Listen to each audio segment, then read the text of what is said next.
Aalkkah Jewelers, timeless jewelry for generations. खाना खाना जितना आसान है, अब खाना बनाना भी उतना ही आसान हो जाएगा।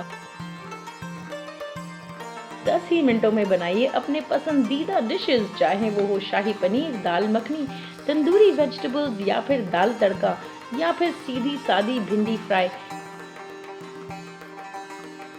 क्वींस करी किचन की तरफ से आपके लिए है 4 मसालों की शानदार रेंज, इजी करी।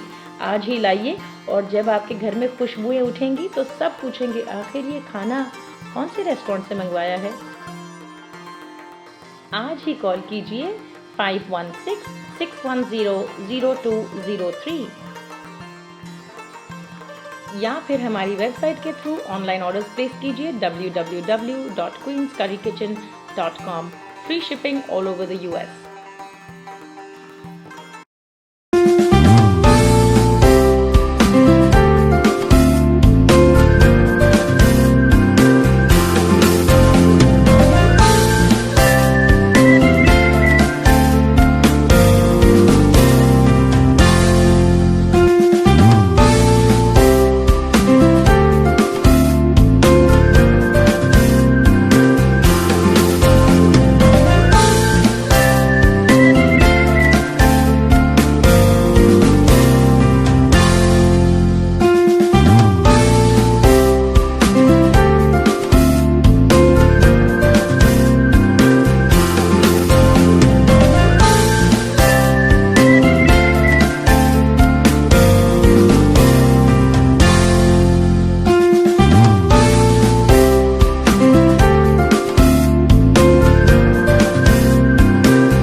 Welcome to the Women Live Talk Show.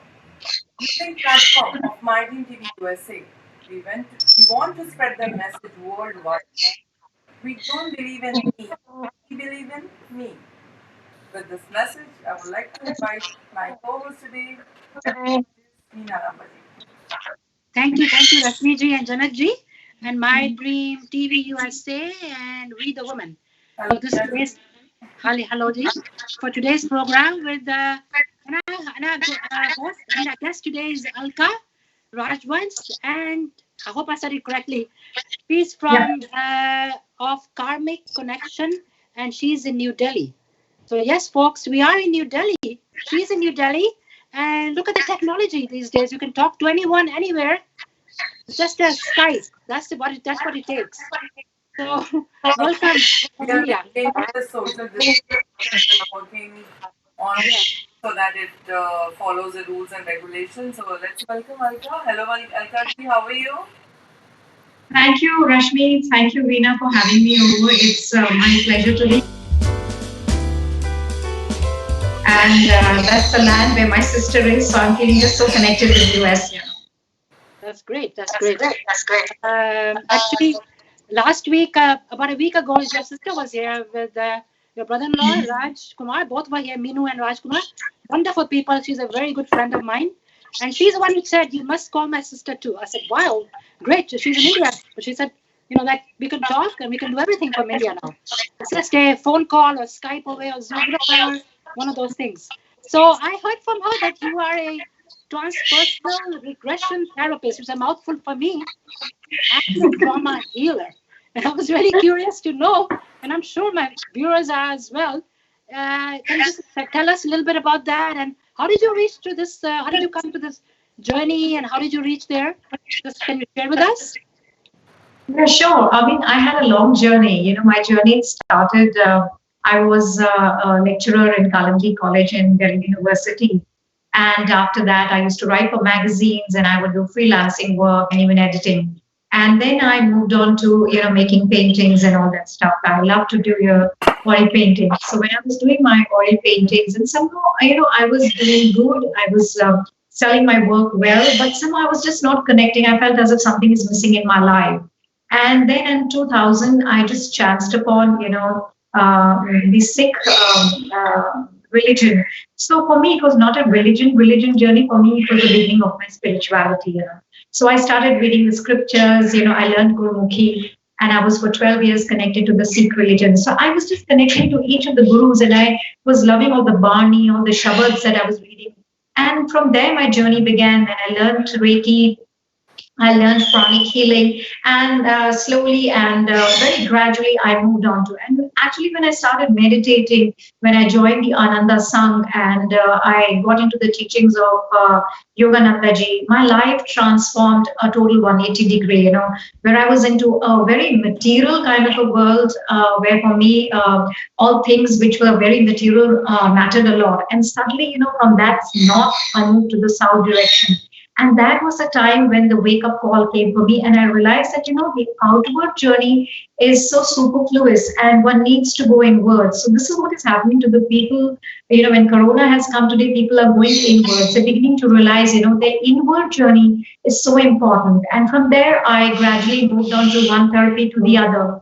And when I went on to regression therapy, I saw for myself that there were people who had issues, like coming from their past lives. It was not connected to their present life. They had gone to the doctors, had gone for to the psychiatrist, and they were not getting any help. And then the realization began that some of our unfinished business, some of our lives residues from the past had to be dealt with to come back to the future. I'll give you a very small example. Like I had a client who had come to me with a pain in her arm, and that pain was just not going away. So she went through a lot of therapies, and she got a CT scan done, which was absolutely clear. She got her MRIs done, which was again very clear. So then the pain just wouldn't go away, and she was having problem even picking up her baby. So that is the time when she came to me. So when we did her past life therapy, and when she came, she was pretty distraught. And when she came and she got this past life therapy, and in that life, she saw that she had been a bird. And then she could see a hunter, and that hunter was releasing the arrow from the bow, and that severed her wing. So when her wing got severed and she fell down and she died, so that pain remained in the cellular memory of the person, the body she was at that time. She was a bird. So she carried it into this life also. So when she came to me, so when I did the therapy, we started working on the therapy. So this pain gradually, which was there, just went away. So she was left with 20% of the pain, which was just not getting healed when she was going to the doctors and she was going to the specialist. So we had, people who come to you with pains and aches every day. So you realize, somebody has been shot in the previous life. With arrows or gunshot wounds are there, or somebody has been strangled, So people who come to me with issues also, and they are not being able to talk. So you realize, maybe in one of these lives where they were strangled. So the problem is coming from the past life.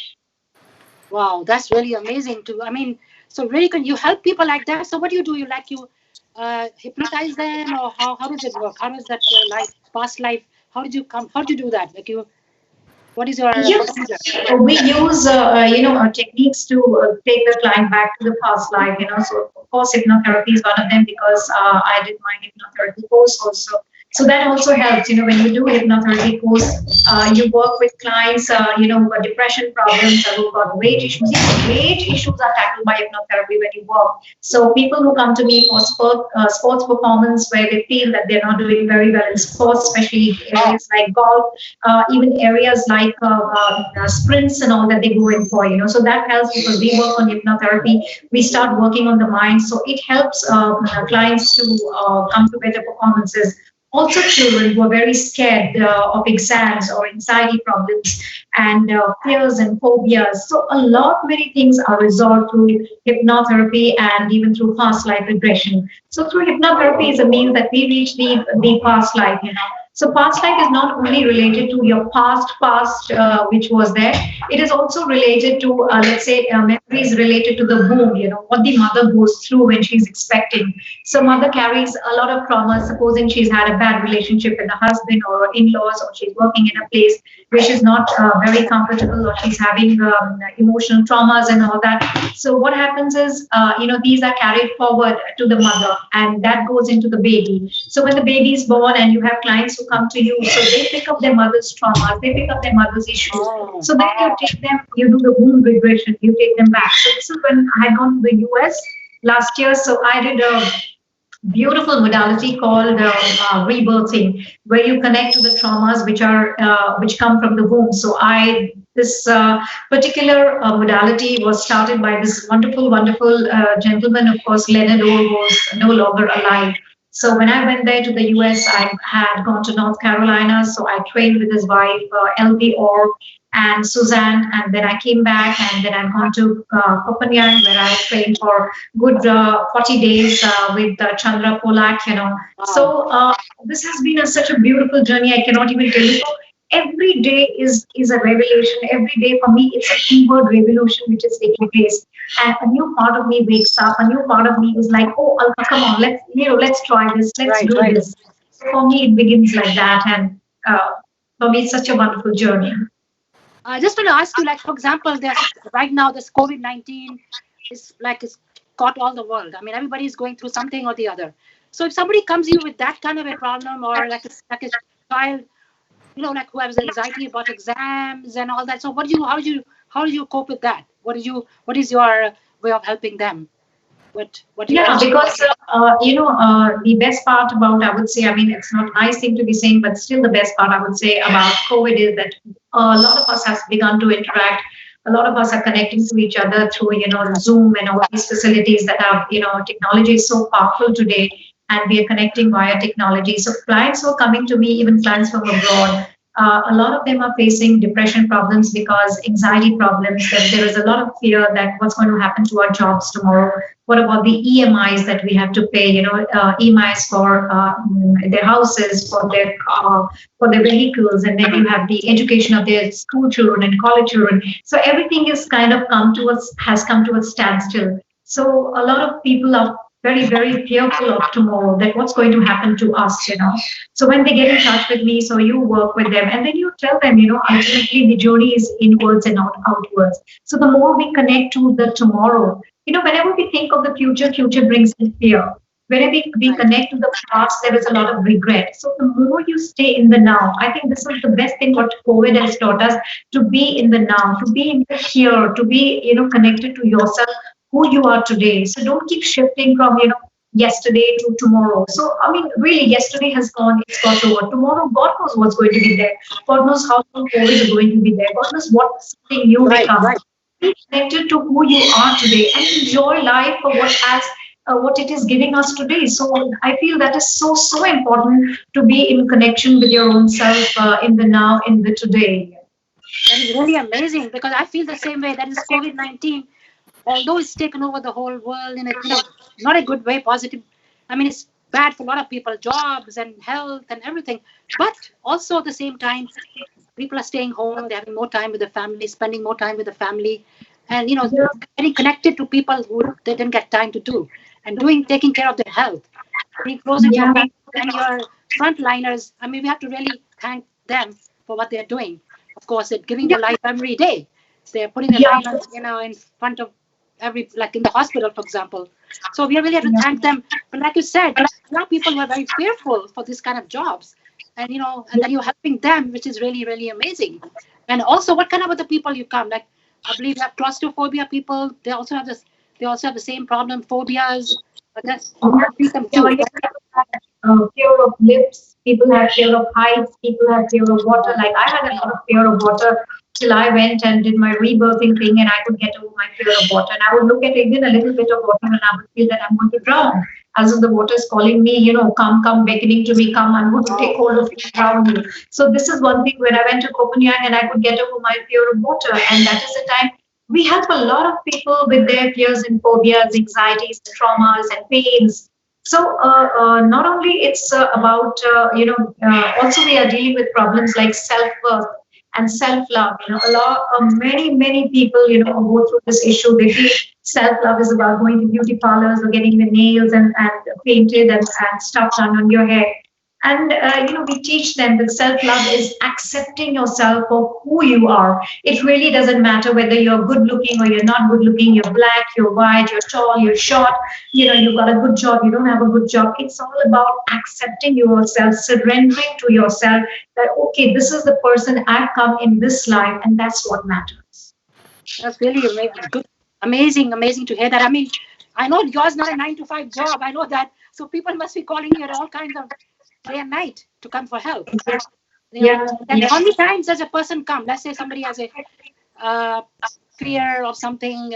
How many sessions do you think they need? Like, is it one-on-one, one time, or do they come back a couple of times? No, yeah, it's not a one-time session. Sometimes it takes 2 or maybe 4 or maybe even 6. People depends on the kind of a person is. A lot of times we need to work on a person which goes deep-rooted. So sometimes it takes even 6 months to 8 months to work on a person. And a lot of people, what they do when they start becoming okay, they leave the therapy and they go away. And after 2 months, they realize, that things are not going okay, and then you get a frantic call that, I'm back and I'm getting my panic disorders again, and I've got insomnia and I'm feeling so helpless. Most of the people just feel so frustrated and so helpless, and they're back to you.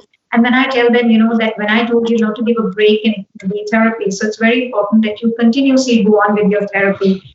And, it's like an ongoing process. It's like I've got a car and I fill the car with petrol. So if I fill 1 liter, my car will only go to about this much of a distance. So I need to keep the tank at least half full so that I can travel a certain amount of distance. So this is one thing a lot of clients do need to understand here.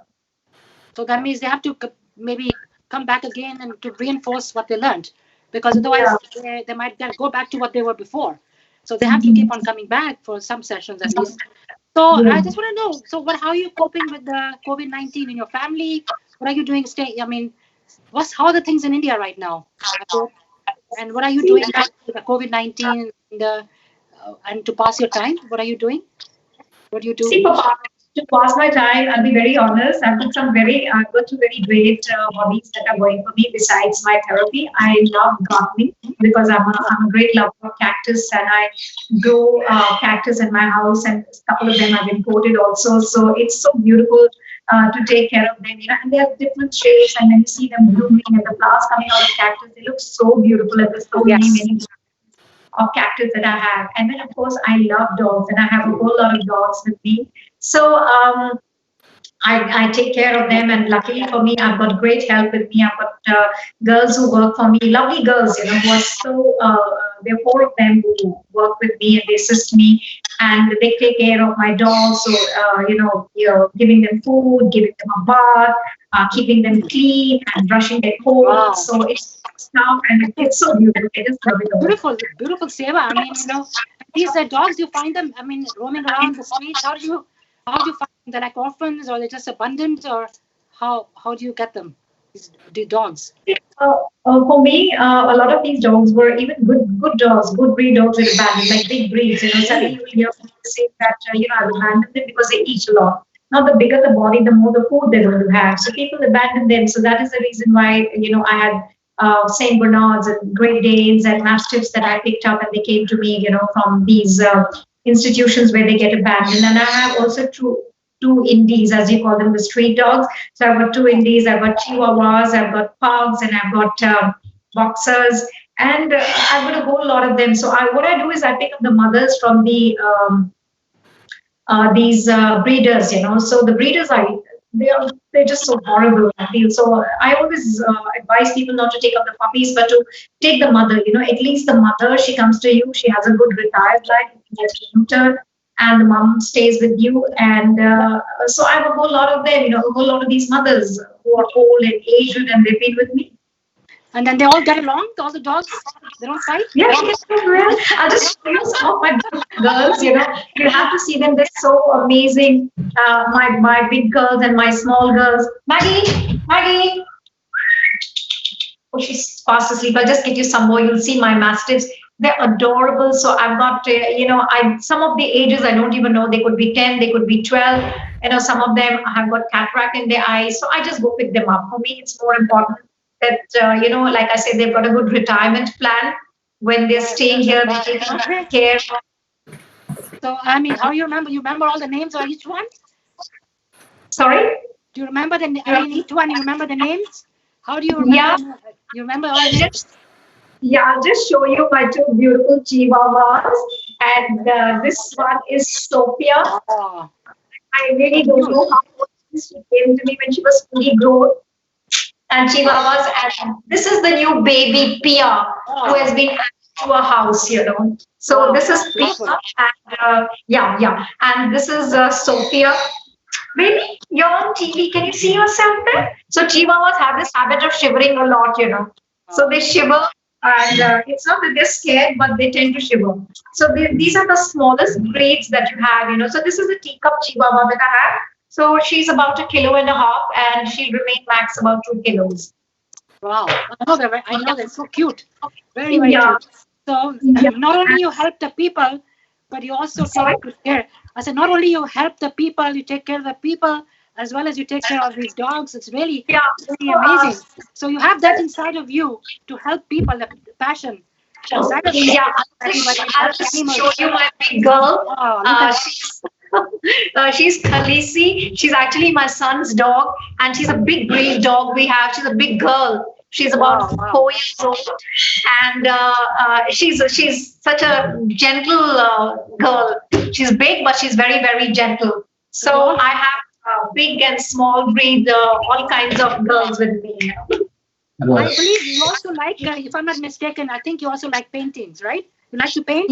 That's another of your hobbies?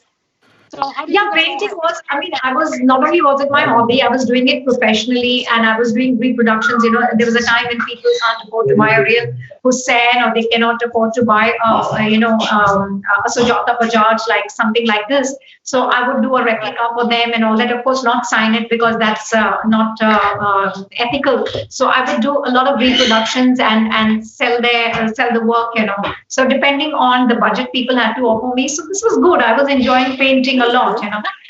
But yes, I collect also some works. I'm very, very fond of an artist called Vaikuntham. So I don't know if you can see, there's a beautiful painting. I can see a little bit. Yeah, Oh, yeah. I can see a little bit. this is Sujata Bajaj, and I have these. This is a beautiful installation. I'll show you. This belongs to. If you can see here, this is a Venkat Botha. Beautiful. Very nice. Yeah, this is a Venkat Botha. So yeah, and this is a lovely Anjali Menon that I have. And so I kind of collect works also.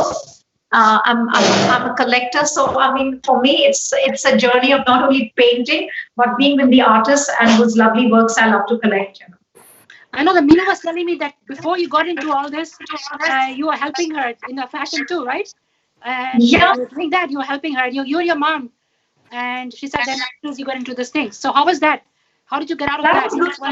Yeah, that was good too. I was on the clothesline with her, so we started. In fact, both of us started the work together when she started Meenu Kumar collection. It was called Arshima. So Arshima was Ash was my mother, Asha, and M was Meenu, and A was Aalkkah. So we named it Arshima collection.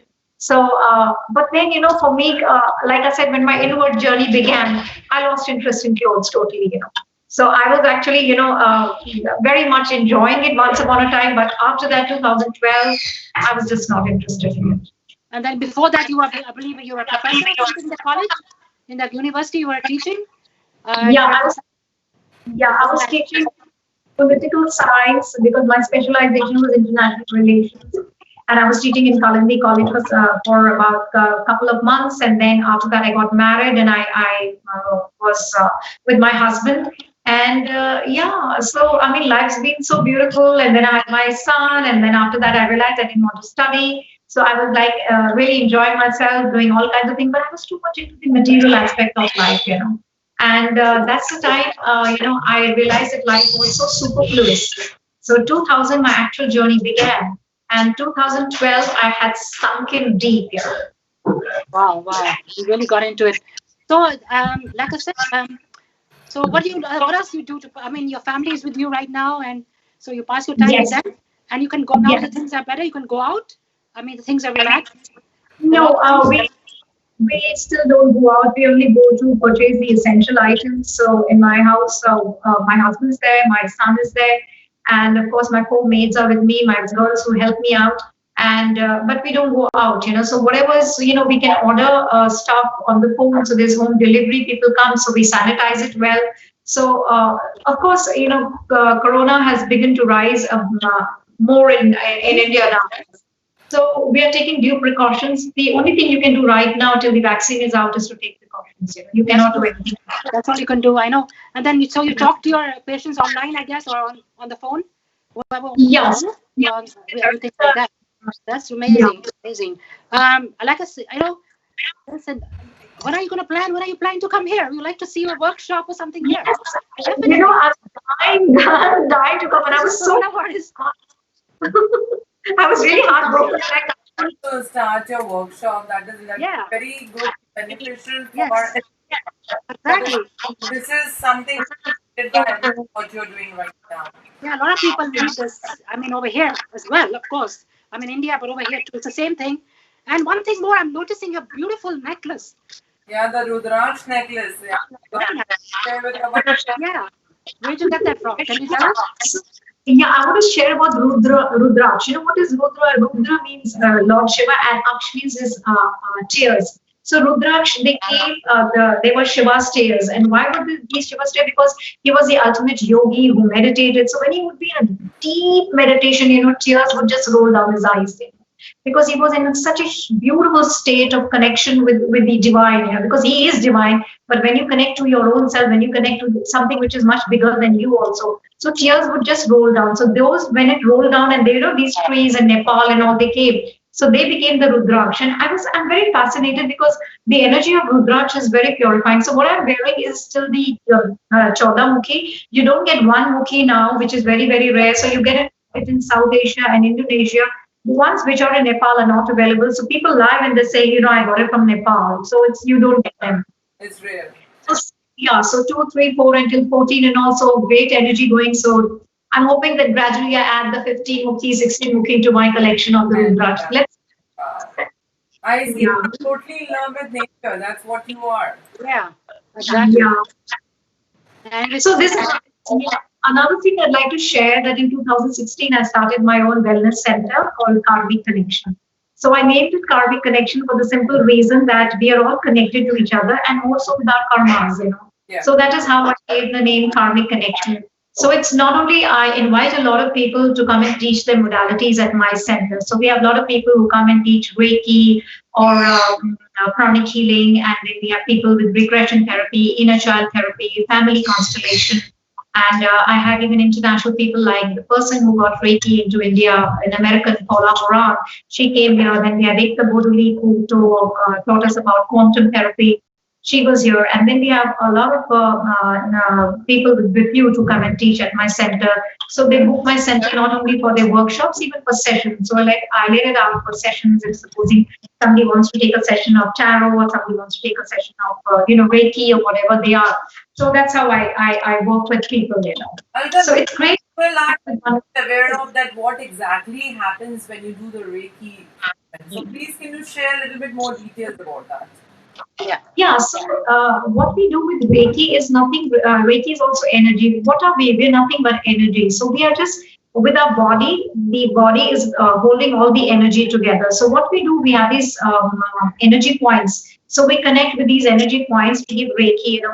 Let's say I want to give Reiki here, or I want to give Reiki on my forehead, and these are beautiful points where we connect. We put our hand there. So what happens? My energy starts getting in touch with your energy. So you will feel that things. If you've got pains and aches and diseases, they begin to get well. So even we do the chakra cleansing. So we have these 7 chakras, and then we place our hands on these chakras and we start cleaning it. So when we clean the chakras, because chakras are our energy centers, so you cannot see them with your naked eyes, but they are there, So we work on these chakras. We do the cleansing of the chakras. We fill them with a lot of energy after we cleanse the chakras. So that's how we work. On Reiki, similarly, we do pranic healing. With pranic healing, we do a lot of color therapy also, because we're putting in color lights and we're cleansing it, Also in pranic healing, we have more energy centers, more, chakras when we work on them. Like we work on the spleen, we work on the Mengmen, and we work on the forehead. So there's a lot of things that we do with when we do the energy work. Wow, it's a lot. You can help a lot of people with all that stuff. And one more thing I'm very intrigued is by your name. The way you spell your name, is there a special reason why it's like that? Not simple Aalkkah. So I was having issues and I was spelling Numerology, I think so, right? That's numerology, right, Rashmi? You got it right. Because my name was Aalkah, and every alphabet is connected to the planet, and every alphabet has a certain frequency. So my name, like A, is one. So one is sun, and similarly, if you have a number two, that becomes moon. If you have number three, that becomes Jupiter. So my name as A and AA had very little frequency. And I was realizing that, I was feeling very less energetic, and even with the money flow was also lesser and all those kind of things. So then you kind of give your name more energy by adding a couple of things. So it became double AL, double KAH. So then I had this beautiful energy that came in. I could see the frequency, and you have even a frequency machine with which you can check the energy of the name. So when we did that, we realized that, I realized my name had great frequency. So what you do is you have to write your name for a couple of months, like 6 months, morning, evening, afternoon, you write your name. So you're energizing it, you're putting the name into your subconscious mind. And that is how my name became as WALKKAH. Wow, amazing. That's really amazing. So I would like to say, would you like to say something to our viewers one more time? Anything like to add to what you said?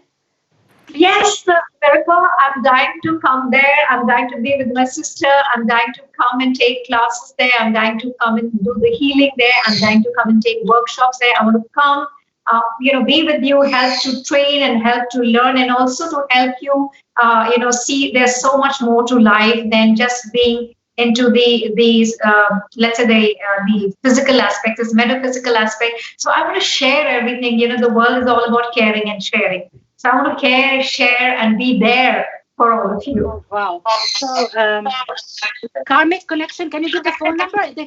People can get in touch with you. What's your number? You can Yes. Share the number. +91 9910613234. So I'm available anytime. If somebody's got a real problem and they feel they're waking me up in the night, it's okay. For me, it's more important that the person feels good. My sleep, I can always catch up later, but somebody's problem cannot wait. So I'm always there. Do get in touch with me for any of your mental, physical, or spiritual aspect also. I'm always available for you always. Right time, Veenaji, when we connected with Aalkkah during this. I know, exactly. We really needed you so badly, and thank you for being part of the show. It was great talking to you. Great. To make revival. I think I might have to change my name too. I might call you for that. Change my name. Yeah. But anyway, viewers, she's only a phone call away. And Yes, Skype away. exactly. It's not that difficult. It's very close. It's like you talking to me. It's the same thing calling Yes. Aalkkah in India. It's the same thing. So- Please do call her. She'll really help you a lot, and we're gonna definitely try to get her here soon. So as soon as this COVID thing is over, she'll definitely come here and have a workshop. Meantime, thank you so much, Aalkkah ji, for coming and sharing your thoughts and experience with all of us. Great talking Really to you. wonderful. Sure. Wonderful to have you. Thank you. Thank you. Thank you. Thank you. Bye. Bye. Thank you, everybody, for sharing. And thank you, Rashmi ji and Janak ji, and We the Women. And this is VEENA LAMBA. See you soon, everybody. I'm signing off right now. Thank you. Bye-bye. Veenaji. Thank you. Bye. Bye.